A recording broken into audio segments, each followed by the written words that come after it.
दोस्तों, दिन के 11 बजे का टाइम था।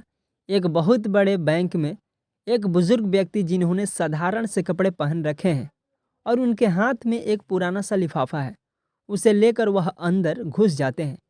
लेकिन जैसे ही वह बुजुर्ग व्यक्ति उस बैंक के अंदर घुसे थे, तो वहां पर जितने भी कस्टमर थे, वह अजीब निगाहों से उस बुजुर्ग व्यक्ति की तरफ देखने लगते हैं। उन बुजुर्ग व्यक्ति का नाम था श्याम सिंह, जिनके एक हाथ में छड़ी और एक हाथ में उन्होंने पुराना सा लिफाफा पकड़ रखा है।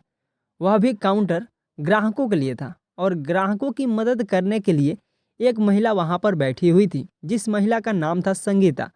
अब वह धीरे धीरे संगीता की तरफ पहुंच गए थे, लेकिन बाकी लोग की नज़र श्याम जी के ऊपर टिकी हुई थी। वह संगीता के पास जाते हैं।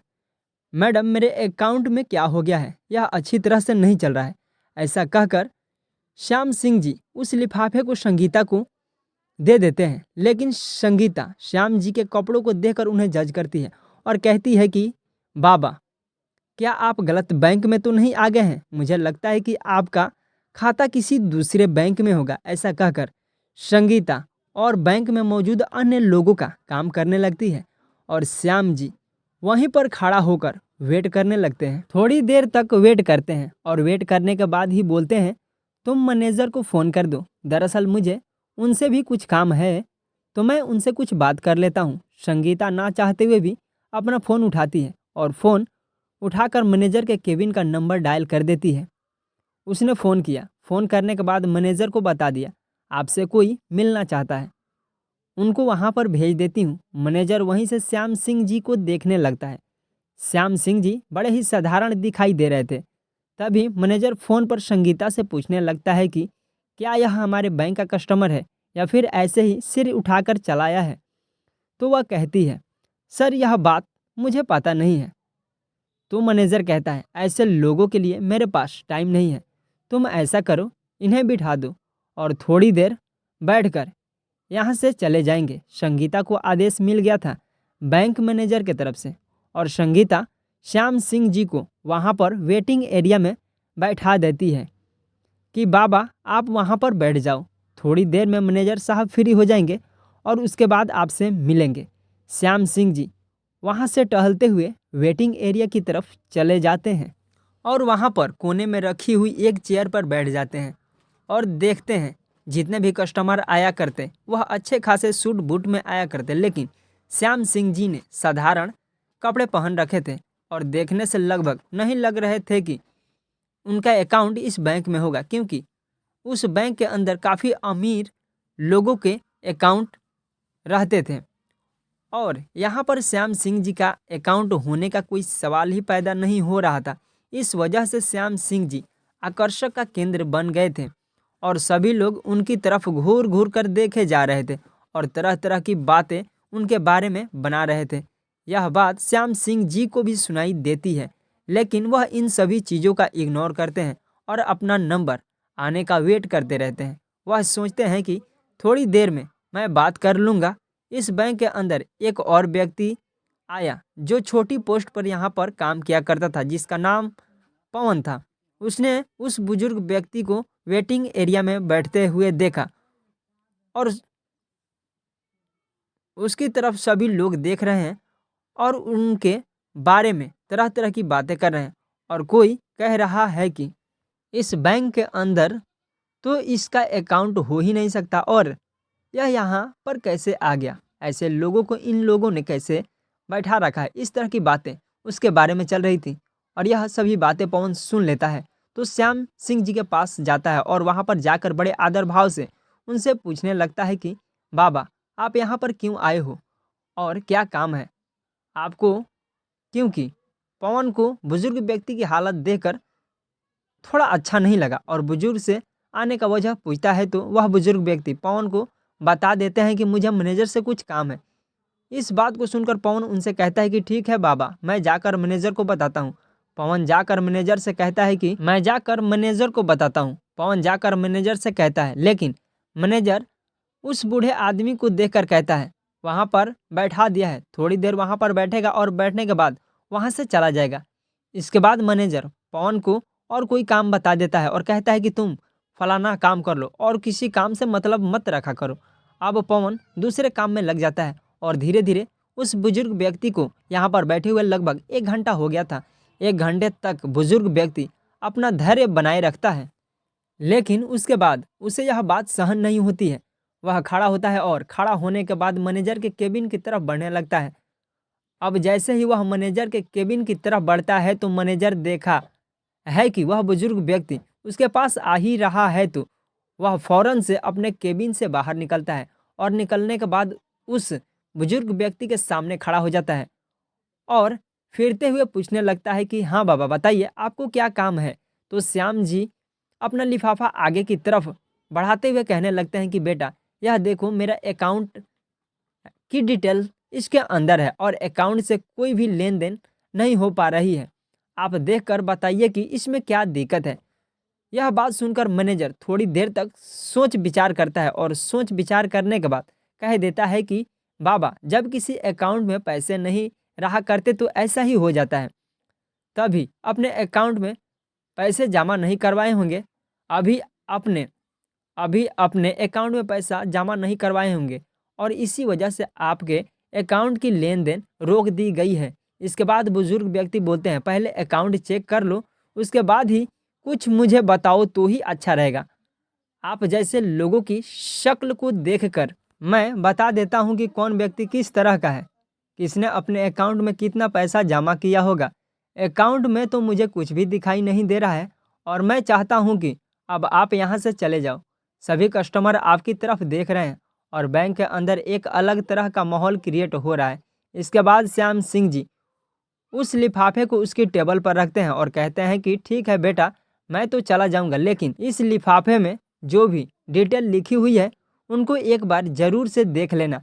ऐसा कहकर श्याम सिंह जी वहां से जाने लगते हैं और जाते जाते जैसे ही वह गेट पर पहुंचते हैं तो फौरन मोड़कर कहते हैं कि बेटा तुम्हें यह सब कुछ करने का बहुत बुरा नतीजा भुगतना पड़ेगा। ऐसा कहकर श्याम जी वहां से बैंक के मेन गेट से बाहर निकल जाते हैं। इसके बाद जब मैनेजर को यह बात सुनाई देती है कि तुम्हें बहुत कुछ भुगतना पड़ेगा, तो थोड़ा सा डर तो उसे लगता है, लेकिन फिर सोचता है कि बुढ़ापे में ऐसे ही कह दिया होगा। इधर टेबल पर वह लिफाफा पड़ा हुआ था जिस लिफाफे के अंदर बुजुर्ग व्यक्ति के बैंक अकाउंट की डिटेल थी। पवन वहां से उस लिफाफे को उठा लेता है और हिसाब से ढूंढने लगता है। ढूंढने के बाद जब पुराना रिकॉर्ड मिलता है जिसमें इस बैंक के 60% शेयर उस बूढ़े बुजुर्ग के पास है। अब इस बात को सुनकर वह बड़ा ही हैरान होता है और हर रिपोर्ट की कॉपी निकालता है और कॉपी निकालकर बैंक मैनेजर के पास जाने लगता है। बैंक मैनेजर जो अपने केबिन में किसी अमीर कस्टमर से बात कर रहा था और उन्हें तरह तरह की स्कीम बता रहा था। इसके बाद पवन नोट करता है और नोट करने के बाद केबिन के अंदर आने लगता है। बैंक मैनेजर उसे इशारा करता है कि किस लिए तुम यहाँ पर आए हो। उसके बाद पवन इशारों में ही बता देता है कि यह एक रिपोर्ट है जो उस बूढ़े व्यक्ति की है जो कल यहाँ पर आया था और आपने उसे ऐसे ही यहाँ से भेज दिया। आप एक बार इस पर नज़र डाल लेंगे तो अच्छा रहेगा।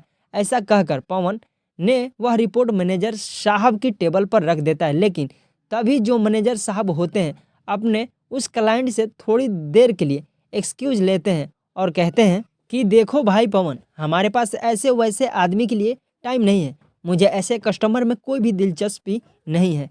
पर उसने रिपोर्ट को पवन की तरफ बढ़ा दिया था और पवन उस रिपोर्ट को वहां से लेकर अपने काम धंधे में लग जाता है।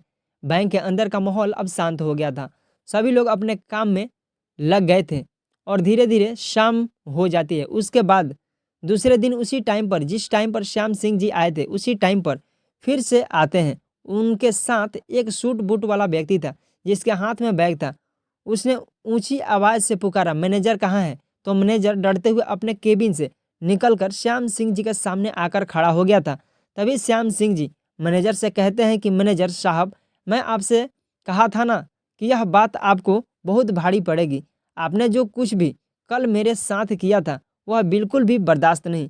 आप अपनी सजा भुगतने के लिए तैयार हो जाइए। इस बात को सुनकर मैनेजर थोड़ा सा बौखला जाता है, लेकिन फिर वह सोचता है कि क्या सज़ा मुझे दे सकते हैं? भला मेरे साथ क्या कर सकता है? श्याम सिंह जी कहते हैं कि तुम्हें मैनेजर के पद से हटाया जा रहा है और तुम्हारी जगह इस बैंक में काम करने वाले पवन को मैनेजर बनाया जा रहा है और तुम्हें फील्ड का काम देखना होगा। इस बात को सुनकर मैनेजर थोड़ा सा बौखला जाता है और वह कहने लगता है कि आप होते कौन हो? मैं इस बैंक का एक तरह से मालिक ही समझ लो, क्योंकि 60% शेयर वैल्यू मेरे पास है और मैं चाहूँ तो तुम्हें हटा भी सकता हूँ और किसी और को तुम्हारी जगह लगा भी सकता हूँ। यह बात सुनकर बैंक के अंदर जितने भी कर्मचारी थे और जो कस्टमर कल आए थे वह आज भी आए हुए थे, सभी लोग देखकर हैरान हो जाते हैं और श्याम सिंह जी की तरफ फटी फटी निगाहों से देखने लगते हैं। श्याम सिंह जी के साथ जो व्यक्ति आया था वह अपने सूटकेस को खोलता है और खोलने के बाद उसमें से एक डॉक्यूमेंट निकालता है जो कि पवन की प्रमोशन का था। उसे एक मैनेजर बना दिया जाता है। इसके बाद दूसरा लेटर निकालता है, उसे बैंक मैनेजर को दे देता है और कहता है कि अगर तुम्हें फील्ड में ड्यूटी करनी है तो तुम बेशक से कर लो, लेकिन मैनेजर बनकर तुम इस बैंक में नहीं रह सकते, क्योंकि मैनेजर लोगों की समस्याओं को सुनने के लिए होते हैं। लेकिन तुमने ऐसा नहीं किया, ऐसा पवन ने किया है। ही इस बैंक पॉलिसी के खिलाफ और पहले ही काम नहीं कर रहे हो कि इस बैंक के अंदर किसी को भी अमीर और गरीब समझा जाएगा और ना ज्यादा फर्क समझ रहे जाएगा, लेकिन सभी के बैंक का पॉलिसी व्यवहार किया जाएगा। अमीर और गरीब में फर्क नहीं समझा जाएगा है तो उसके खिलाफ कार्रवाई की जाएगी। वह तो मैं तुम पर रहम कर रहा हूं कि तुम्हें काम करने योग्य छोड़ा हूं, वरना मैं चाहूं तो तुम्हें यहां से हटा भी सकता हूं।